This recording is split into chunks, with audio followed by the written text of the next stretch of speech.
Hi hello నమస్తే friends, welcome back to another video. నేను మీ శైలజ. నా ఛానల్ పేరు వచ్చేసి Kandukuri Shailaja all in one channel. Friends అందరు ఎట్లున్నారు దోస్తులు?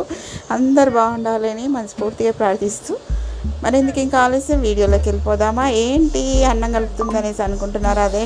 అదేనండో ఇప్పుడే ఇన్స్టెంట్గా చిన్న ముక్కల మామిడికాయ పచ్చడి చేశానండి. అదే చేస్తున్నాను. ఇంకా పచ్చడి అంతా అయిపోయింది. కొద్దిగా అంత అన్నం వేసుకొని ఆవకాయ ముక్క వేసుకొని కలుపుకొని తింటే ఉంటుంది.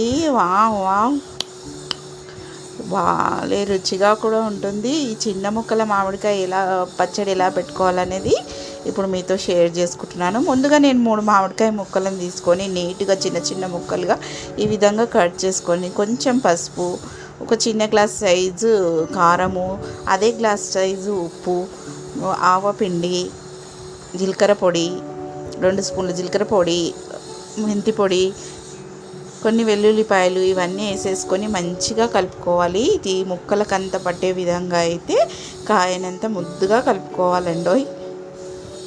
కలుపుకున్న తర్వాత తగినంత ఆయిల్ పోసుకొని దాంట్లోనే పోపు కనేసి ఇంకా ఆయిల్ వెచ్చబడ్డాక జీలకర్ర, ఆవాలు, శనగపప్పు, మన ఇంట్లో ఏ పోపు దినుసులు ఉన్నా అవి వేసేసుకోండి. ఇంకా ఇవన్నీ అయితే వేసేసుకొని కొంచెం అల్లం వెల్లుల్లి పేస్ట్ కూడా వేసేసి ఆ నూనెలో కొద్దిసేపు అది కూడా మగ్గనివ్వాలండోయ్.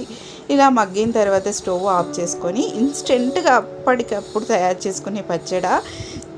ఇది ఎక్కువ రోజులు మాత్రం నిల్వ ఉండదు, ఎందుకంటే ఈ మామిడికాయలు ఇంకా ముదరలేదండో. ఈ చిన్న చిన్న ముక్క మామిడికాయలు ఇంట్లో ఉన్న చెట్లో నుంచి తీసిన మామిడి ముక్కలు అన్నట్టు. ఇవి మామిడి ముక్కలుగా కట్ చేసుకొని చేసుకున్నది.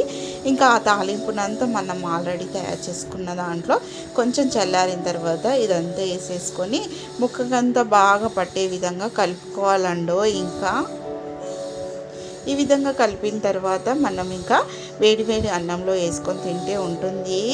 చాలా మంచి టేస్ట్ వస్తుంది.